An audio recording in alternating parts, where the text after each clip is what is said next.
जे के नंद लाला, राधा जू के सांवरिया, सब दुख दूर हुए जब से राधा नाम लिया।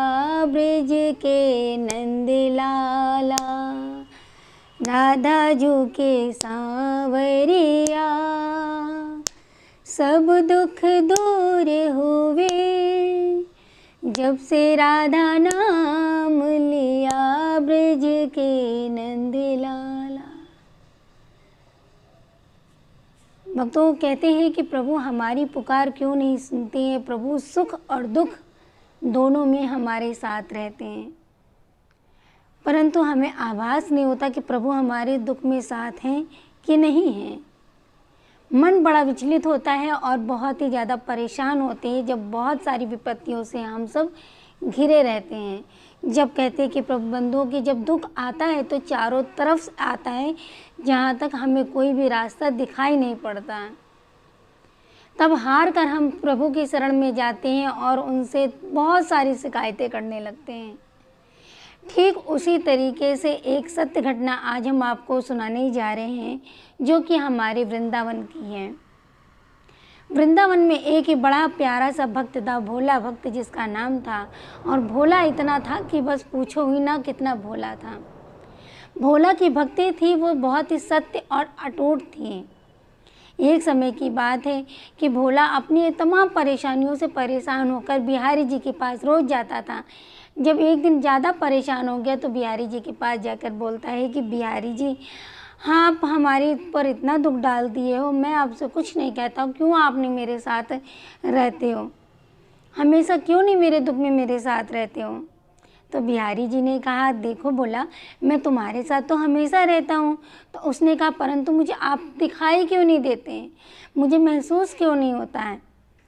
तो बिहारी जी मुस्कुरा के बोले, देखो भोला, कि जब तुम्हें दुख लगे कि तुम्हें दुखी हो, तब उस समय जमुना जी के किनारे चले आना और रेत पर चलना। तो रेत पर तुम आगे आगे चलोगे, पीछे पीछे जो चरण दिखेंगे निशान वो मेरे होंगे, तो समझ जाना कि वो मैं हूँ और मैं तुम्हारे साथ चल रहा हूँ। भोला का जीवन कुछ तरीके से व्यतीत होता गया। वो उसको महसूस होने लगा कि जब जब वो दुखी होता तब तब वो जमुना जी के किनारे जाता और रेत पर चलता। रेत पर चलकर उसको पीछे जैसे मुड़ के देखता तो उसको दिखता, हाँ सच में छोटे नन्हे नन्हे पाँव के निशान होते, हाँ मेरा ठाकुर मेरे साथ चल रहा है। धीरे धीरे समय व्यतीत होता गया। एक समय ऐसा आया भोला की जिंदगी में कि सब कुछ उसका नष्ट हो गया। एक ही झटके में माँ बाप पूरा परिवार ही समाप्त हो गया। अब तो भोला बहुत ज़्यादा शिकायत करने लगा बिहारी जी से, बहुत दुखी, बहुत ज़्यादा दुखी। हार कर परेशान होकर फिर वो बिहारी जी के पास गया। कहने लगा कि बिहारी जी, आप इतना दुख मुझे क्यों दिए, मुझे माँ बाप छीन लिया, मेरे भाई बहन छीन लिए, पूरा घर नष्ट हो गया, मैं अकेला रह गया, मैं कहाँ जाऊँगा। हार कर उसे कोई जवाब नहीं मिला। फिर उसे वही बात जिस तरीके से बिहारी जी ने कही थी, जमुना जी के किनारे जाओ और वहाँ पर जब चलना तो जब पीछे पीछे जो चरण पड़ेंगे वो मेरे होंगे। ठीक उसी तरीके से फिर वो गया और जब बिहारी जी जमुना जी के किनारे वो रेत पर चलने लगा तब वो चरण उसे दिखाई नहीं दिए। चलता रहा पर उसे पीछे से कोई चरण नहीं दिखाई पड़ा। अब वो बेचारा भोला बहुत ही ज़्यादा परेशान, इतना परेशान कि रोने लगा, बिलखने लगा कि हे नाथ, ऐसे मुझसे ऐसी क्या गलती हो गई। एक तो तुमने मेरे पूरे परिवार को नष्ट कर दिया, एक तो तुमने मेरा घर बार सब छीन लिया, अब मैं कहाँ जाऊँ, किसके शरण में जाऊँ, क्या करूँ, कुछ मुझे समझ में नहीं आ रहा। और एक तुम ही आखिरी मेरा सहारा थे, अब तो तुमने भी मेरा सहारा छोड़ दिया। तुम ही ने तो कहा था कि जब जब मैं दुखी होऊंगा मैं देखूंगा मेरे चरण आगे तुम्हारे चरण पीछे होंगे। अब तो वो चरण भी नहीं दिख रहे मुझे, मैं कैसे मानूं कि तुम मेरे साथ हो इतने दुख में। रोता रहा बहुत बार, बार बार ये प्रयास करे जमुना जी के किनारे, बार बार आगे चले, थोड़ी देर चल कर फिर पीछे मुड़ के देखे कि मेरे बिहारी जी के चरण पड़े कि नहीं पड़े। फिर थोड़ी देर चले, मेरे बिहारी जी के चरण पड़े कि नहीं पड़े। ऐसा वो घंटों करता रहा, घंटों करता रहा। 2-3 दिन उसको बीत गए, जमुना जी के किनारे यही करता रहा, भूखा प्यासा वहीं पे पड़ा रहा। आखिर हार कर वो जमुना जी के पास जाकर अपनी सोचा कि मैं अपने प्राण त्याग दूंगा। जाके सोचा जमुना जी के अंदर कूद जाऊंगा, अपने प्राण त्याग दूंगा। अब तो मेरा बिहारी जी भी नहीं मेरे साथ है, तो मैं क्या करूंगा जीवित रहकर। इतना कहकर जैसे उसने छलांग लगाने की कोशिश करी जमुना जी में, तुरंत बिहारी जी प्रकट हो गए। बिहारी जी ने कहा, अरे भोला, ये तू क्या करने जा रहा है?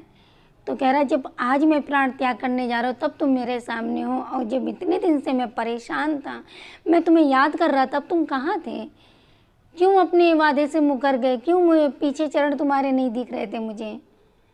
तो पता है बंधु, बिहारी जी ने कितना सुंदर उत्तर दिया कि मैंने कब कहा मैं तुम्हारे पीछे नहीं था। जिस समय तुम परेशान हो के आए थे, जिस समय मैंने ये अपनी बात रखी थी कि पीछे जो चरण होगा वो मेरे होंगे, तब उस समय तुम्हारे पास थोड़ा सुख भी था और दुख भी, दोनों थे।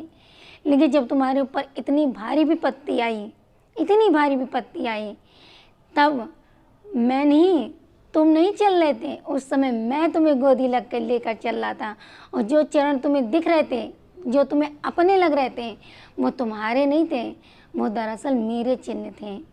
क्योंकि उस समय इतनी भारी विपत्ति में थे कि मैं तुम्हें संभाल रहा था उस समय, और तुम्हें लग रहा था कि मैं तुम्हें छोड़ दिया हूँ। ऐसा बंधुओं कैसा हो सकता है? हम लोग थोड़ी थोड़ी विपत्ति पे परेशान हो जाते कि ठाकुर जी हमारे साथ गलत कर रहे हैं, ठाकुर जी हमारे साथ नहीं करें। भक्तों, मन में एक अटूट विश्वास होना चाहिए। जैसे भोला की ज़िंदगी में कुछ सोचना चाहिए, अगर बड़ी से बड़ी विपत्ति आ जाए तो हम नहीं अकेले होते। उस समय अगर जो दुख आता है हमारे ऊपर, वो हमारे पिछले जन्म के कर्म होते, कर्मों के अनुसार हमें यहाँ भुगतना पड़ता है। और जिस समय हमारे ऊपर विपत्ति आती है, यकीन मानिए बंधु, उस समय हमारे परिवार को संभालने वाला और सिर्फ हमारा ठाकुर होता है। हमारा ठाकुर होता है जो कि हमें संभालता है उस समय।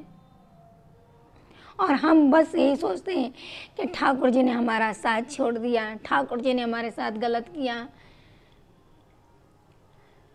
तो बंधु, जिस तरीके से भोला का ने विश्वास को डगमगाया, उसकी आत्म जीवन त्याग देंगे और ज़िंदगी यहीं पे ख़त्म हो जाएगी, तो कुछ नहीं बचा है। ऐसा बिल्कुल भी नहीं करना चाहिए। मन में अटूट विश्वास रखना चाहिए। जीवन में बहुत सारी कठिनाइयाँ आती हैं, तो इसका मतलब ये नहीं कि हम अपने से त्याग दे जीवन को तो हमारी समस्या का समाधान हो जाएगा। अगर एक समस्या से पीछे हटोगे तो लाखों समस्या आपके ऊपर आ जाएंगी। अपने विश्वास को इतना मजबूत बनाइए कि भगवान भी उतर कर आए कि वाकई में इतना दुख दिया है, लेकिन फिर भी ये मुझ पर कितना भरोसा करता है। यकीन मानिए, दुख तो आएंगे क्योंकि वो हमारे कर्म है। सुख है तो दुख भी है, दुख है तो सुख भी है। अगर दुख भोग रहे हैं तो वह हमारे कर्म है, और दुख के समय जो हमें संभालता है वो हमारा भाग्य होता है, हमारे बिहारी जी होते हैं। तो बंधु, कभी भी दुख पड़े तो विपत्ति पे घबराना नहीं चाहिए। उस समय अपने ठाकुर पे पूर्ण विश्वास रखना चाहिए। एक विश्वास ही है जो आपके अपने ठाकुर तक पहुंचाता है। तो जय जय श्री राधे। भक्तों, कुंज बिहारी श्री हरदास स्वस्थ रहे, मस्त रहे, और बिहारी जी की असीम कृपा आप सब पे बरसती रहे। तो जय जय श्री राधे। कुंज बिहारी श्री हरदास।